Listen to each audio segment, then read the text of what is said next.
오늘 같이 은혜 받을 말씀은 갈라디아서 5장 16절에서 26절 말씀입니다. 저와 여러분들이 한 절씩 돌아가면서 교독하겠습니다. 내가 이르노니 너희는 성령을 따라 행하라. 그리하면 육체의 욕심을 이루지 아니하리라. 육체의 소욕은 성령을 거스르고 성령은 육체를 거스르나니 이 둘이 서로 대적하므로 너희가 원하는 것을 하지 못하게 하려 함이니라. 너희가 만일 성령의 인도하시는 바가 되면 율법 아래에 있지 아니하리라. 육체의 일은 분명하니 곧 음행과 더러운 것과 호색과 우상 숭배와 주술과 원수 맺는 것과 분쟁과 시기와 분냄과 당짓는 것과 분열함과 이단과 투기와 술 취함과 방탕함과 또 그와 같은 것들이라. 전에 너희에게 경계한 것 같이 경계하노니 이런 일을 하는 자들은 하나님의 나라를 유업으로 받지 못할 것이요. 오직 성령의 열매는 사랑과 희락과 화평과 오래 참음과 자비와 양선과 충성과 온유와 절제니 이 같은 것을 금지할 법이 없느니라. 그리스도 예수의 사람들은 육체와 함께 그 종욕과 탐심을 십자가에 못 박았느니라. 만일 우리가 성령으로 살면 또한 성령으로 행하지. 26절 헛된 영광을 구하여 서로 노엽게 하거나 서로 투기하지 말지니라. 아멘. 왜 오늘날 기독교는 공공의 적이 되었을까요? 왜 사람들은 교회라고 하면 관심을 돌리는 것일까요? 도대체 예수 그리스도를 구주로 믿는 우리의 문제는 무엇일까요? 왜 우리는 믿는 자로서 향기를 드러내며 살아가지 못하는 것일까요?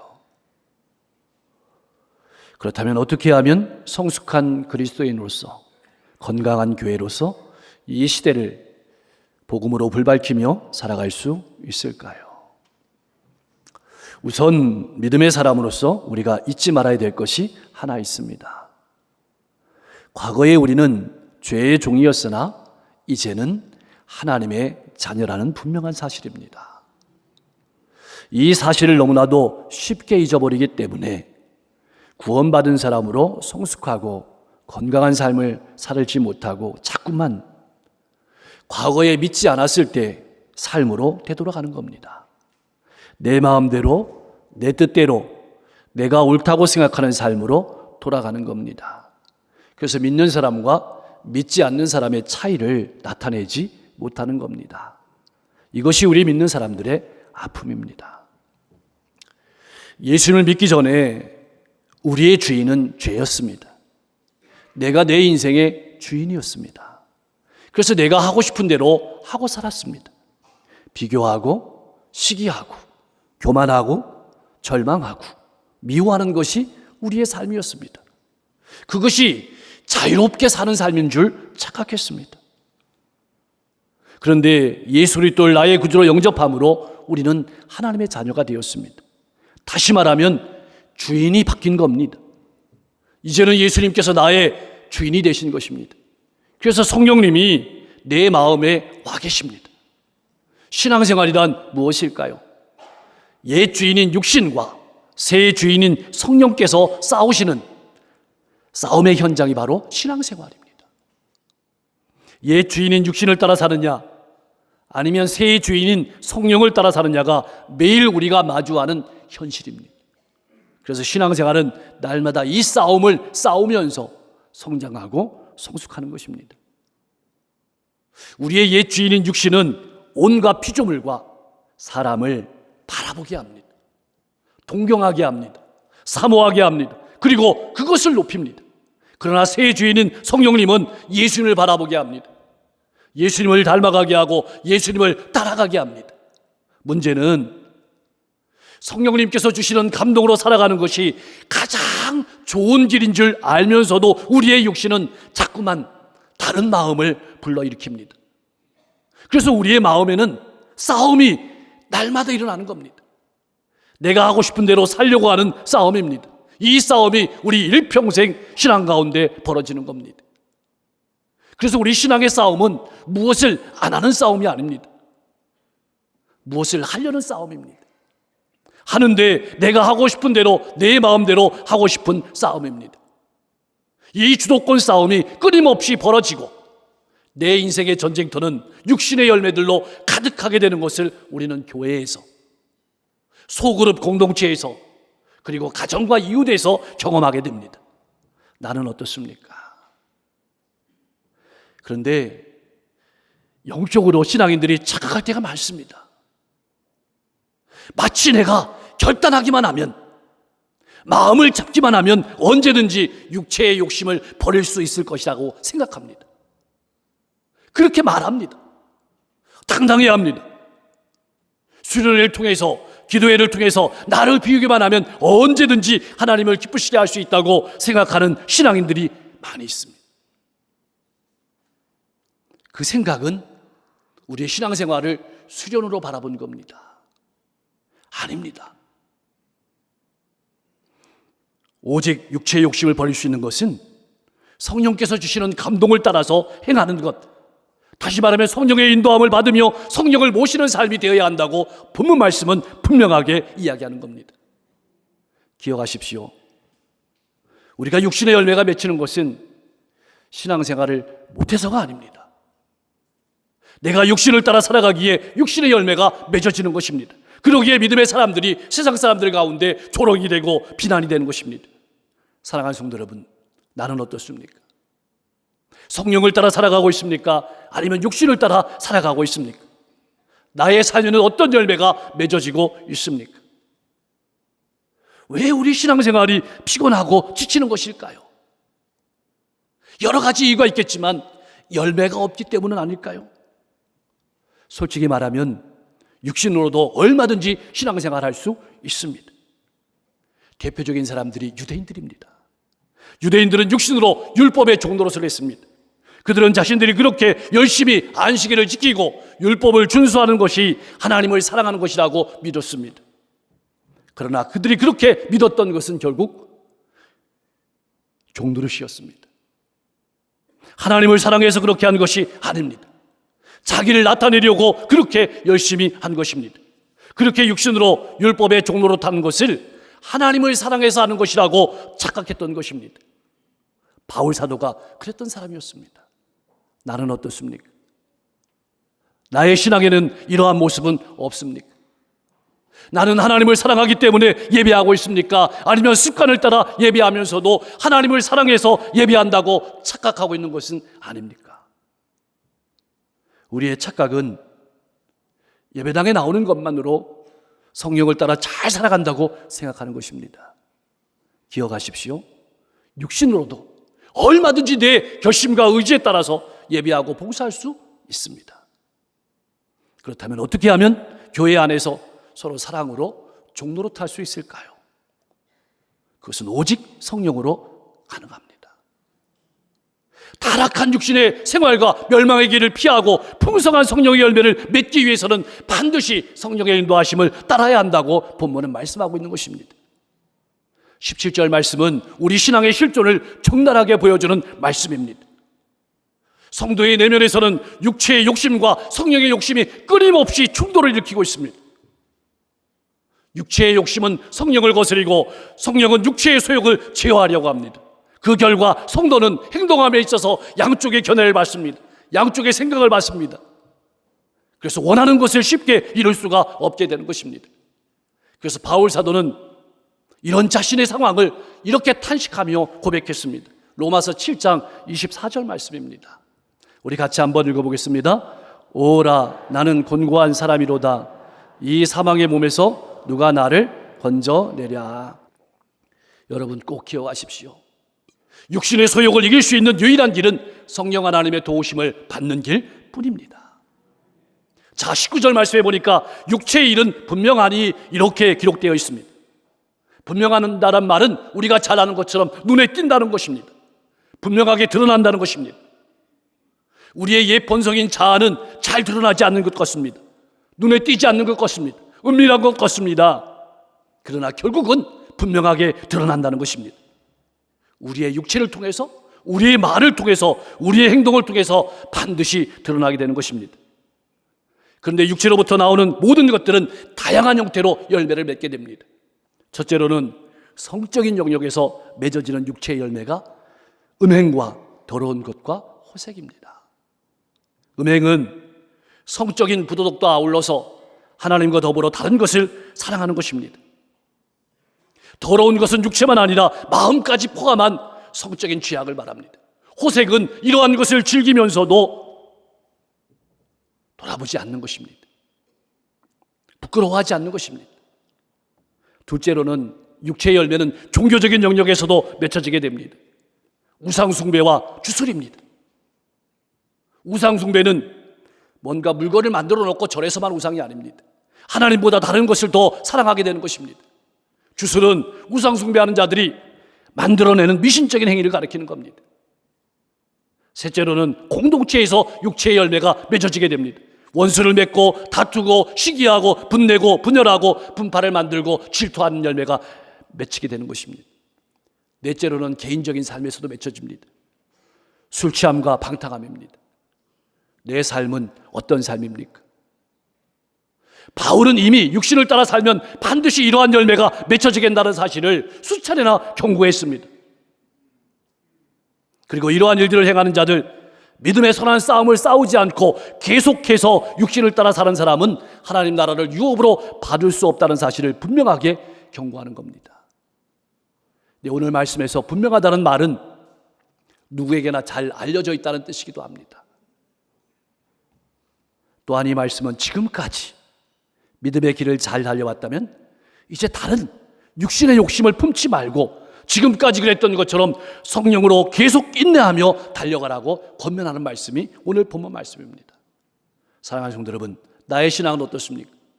과거에 비해서 믿음으로 잘 달려가고 있습니까? 그러나 우리가 육신을 따르지 아니하고 성령을 따라 행한다면 육신의 욕심을 이루지 아니할 것입니다. 물론 육신의 욕구를 경험하기도 하겠지만 그것의 종이 되지는 않을 것입니다. 그렇게 살면 반드시 성령의 열매가 맺혀지게 됩니다. 잊지 마십시오. 우리가 살아갈 때 어떤 신앙인이든 육신의 삶을 따르는 삶이든지 성령의 인도하심을 따르는 삶인지 둘 중에 하나만 택할 수 있습니다. 복음 안에서 성령의 인도하심을 따라 우리가 살아갈 때, 서로 종노릇할 때 우리의 삶 가운데 맺어지는 열매가 성령의 열매입니다. 9가지가 기록되어 있습니다. 22절, 23절 말씀에 잘 나와 있습니다. 사랑과 희락과 화평과 오래 참음과 자비, 양선, 충성과 온유와 절제입니다. 그런데 우리가 크게 주목해 봐야 될 것은 육체를 표현할 때는 일이라고 했습니다. 그런데 성령의 일이라고 하지 않았습니다. 성령의 열매라고 표현하고 있습니다. 왜 이렇게 표현했을까요? 내가 중심이 된 것과 성령이 중심이 된 것의 차이입니다. 내가 주인이 되어 사는 모든 일은 아무리 좋은 일이라 할지라도 육체의 일에 속합니다. 그러나 성령께서 일하실 때는 일이라고 표현하지 않고 열매라고 표현했습니다. 우리가 신앙의 삶을 살아가면서 우리의 생활 속에서 맺어야 될 것은 육체의 일이 아니라 성령의 열매라고 분명하게 말씀하시는 겁니다. 열매라는 이 말은 농사의 세계로, 영역으로 우리를 데려갑니다. 다시 말하면 이것은 성령께서 우리 안에서 일하시는 방식을 우리에게 알려주시는 것입니다. 여러분, 우리가 지금 여름 열매들을 먹고 있습니다. 그런데 이것은 봄에 심은 것들입니다. 우리가 땅에 씨앗을 심으면 보이지 않습니다. 자라는 게 눈에 보이지 않습니다. 그러나 반드시 자라게 됩니다. 성령을 쫓아 살아갈 때 당장 내 앞에 열매가 없어 보입니다. 그러나 반드시 자라고 있다는 사실을 기억해야 됩니다. 여러분, 세상의 곡식은 땅속에다가 그 씨앗을 심습니다. 거기에다 뿌리를 내립니다. 그러나 성령님은 우리의 마음속에다가 뿌리를 내립니다. 그래서 그 열매가 반드시 자라게 된다는 것입니다. 그리고 또한 그 열매는 반드시 균형을 잡습니다. 무슨 말일까요? 하나님 사랑과 이웃 사랑은, 형제 사랑은 함께 간다는 말입니다. 다시 말해서 하나님을 사랑하고 그와 같이 이웃을 사랑하며 그와 같이 형제를 사랑하며 살아가는 것은 우리의 육신의 결심으로는, 우리 육신의 의지로는 감당할 수 없다는 사실입니다. 불가능하다는 것입니다. 오직 성령께서 우리 안에서 일하심으로 말미암아 가능하다고 말씀하는 것입니다. 그런데 성령의 열매를 주목해 보십시오. 중요한 두 가지의 특징이 있습니다. 첫째로는 열매라고 단수로 표현했습니다. 아니, 분명히 9가지 열매를 우리에게 들려주고 있는데 열매라고 단수하고 표현했습니다. 무슨 말일까요? 육체의 일은 복잡합니다. 근데 여러분, 성령의 열매는 성령 안에서 하나로 나타납니다. 제일 먼저 기록된 열매가 무엇입니까? 사랑입니다. 근데 이 사랑은 내 사랑이 아닙니다. 인간의 사랑이 아닙니다. 하나님의 사랑입니다. 우리를 위해서 기꺼이 자신을 십자가에 내어주신 예수 그리스도의 무조건적이고 희생적인 사랑을 말하는 것입니다. 다시 말하면 성령을 쫓아 사는 성도들의 삶 가운데 가장 뚜렷하게 나타나는 열매가 바로 이 사랑의 열매라는 것입니다. 그럼 사랑이란 어떤 열매일까요? 우리가 십자가에서 보는 것처럼 나를 내려놓고 이웃을 세워주는 열매입니다. 그러니까 나머지 열매들은 이 사랑이란 열매 위에 맺혀지는 열매인 것입니다. 사랑하는 성도 여러분, 우리가 서로를 위해 자기를 낮추고 비우고 희생한다면 그곳에는 하나님의 놀라운 평화가 임할 줄로 믿습니다. 성령의 열매가 풍성하게 열매 맺힐 줄로 믿습니다.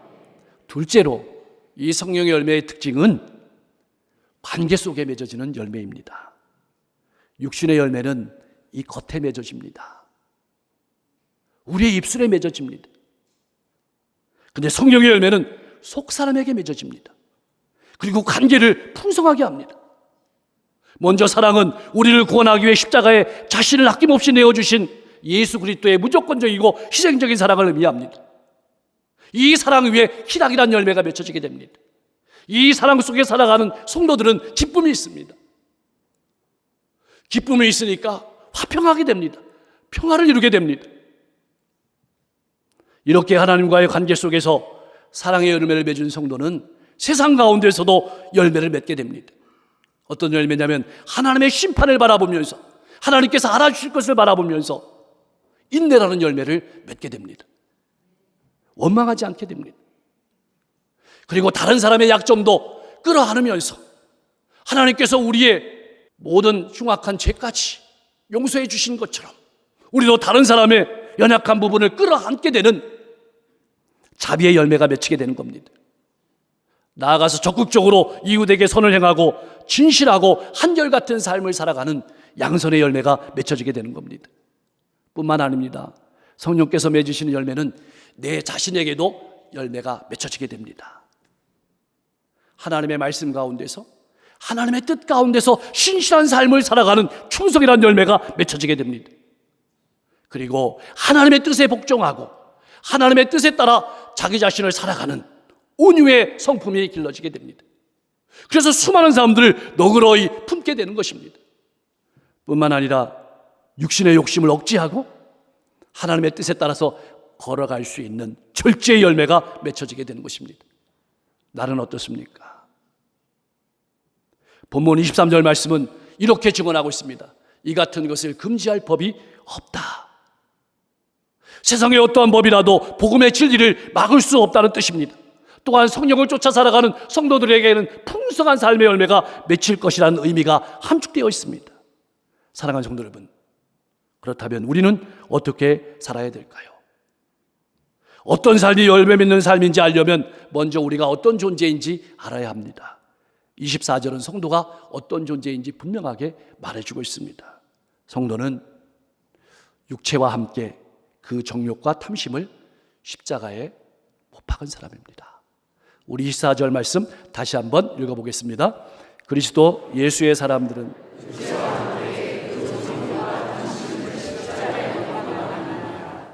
아멘. 우리가 회개하고 예수 그리스도를 나의 구주로 영접할 때에 우리는 정과 욕심을 십자가에 못 박았습니다. 그렇다면 남은 것은 그 십자가에 못 박은 대로 그대로 두어야 합니다. 다시 십자가로 가서 그 못을 빼면 안 됩니다. 옛날을 그리워하면서 십자가로 가서 그 못을 빼면 옛날에 나가 나오게 되는 겁니다. 그냥 못 박은 채로 두면 서서히 자연스럽게 죽게 되는 것입니다. 자, 못을 박았으면 이제 남은 것은 하나입니다. 오직 성령 안에 살아야 합니다. 25절 말씀은 갈라디아 성도들에게 성령에 의해 구원받았음을 기억하라고 하는 말씀입니다. 그들은 이미 새로운 존재인 하나님의 자녀이며 성도입니다. 성령의 사람입니다. 따라서 그들은 하나님께서 그들을 위해 어떤 일을 하셨으며 또 오늘 그들을 위해서 어떤 일을 하시는지 알아야 합니다. 그래서 새로운 신분은 우리가 어떤 존재이고 어떤 삶을 살아야 되는지 나타내는 겁니다. 성령께서 우리의 구원과 우리의 사역의 원천이시기에 우리는 마땅히 성령의 의지에서 살아야 하고 성령을 통해서 우리 자신이 어떠한 사람인지 공동체 안에서 살아내야 한다는 뜻입니다. 사랑하는 성도 여러분, 헛된 영광을 구하며 노하고 투기하면 안 됩니다. 헛된 영광은 허무한 영광을 말합니다. 허무한 영광은 세상 사람들이 붙들고 살아가는 그 가치관을 쫓는 것을 말하는 것입니다. 우리는 하늘의 시민권자로 하늘의 가치관을 가지고 살아야 합니다. 헛된 영광과 영원한 영광을 구별하는 안목을 가지고 살아야 합니다. 그렇게 되면 우리의 삶은 날마다 하나님을 뜻을 구하는 삶이 될 것입니다. 하나님의 말씀 앞에 나를 세우는 삶이 될 것입니다. 사랑과 선행을 격려하는 삶이 될 것입니다. 이웃을 세워주는 삶이 될 것입니다. 하나님을 사랑함으로 주의를 지키고 예배를 드리고 교제하게 되고 수많은 사람들을 세워주게 될 것입니다. 기억하십시오. 성령께서 내 안에 계십니다. 절대로 내 육신을 살리려고 내 자존심을 살리려고 못을 빼러가면 안 됩니다. 성령의 지배와 인도에 따라 살아가십시오. 그러면 사랑과 희락과 화평과 오래 참음과 자비와 양선과 충성과 온유와 절제의 열매가 삶 가운데 주렁주렁 맺히게 될 줄로 믿습니다. 그리고 기쁨과 감사가 넘치는 교회의 공동체가 될 줄로 믿습니다. 그래서 세상에 복음의 빛을 드러내는 축복의 통로로 귀중하게 쓰임받게 될 줄로 믿습니다. 날마다 성령의 열매를 주렁주렁 맺고 축복의 통로로 복된 삶을 살아가는 여러분과 제가 될 수 있기를 주님의 이름으로 간절히 축복합니다.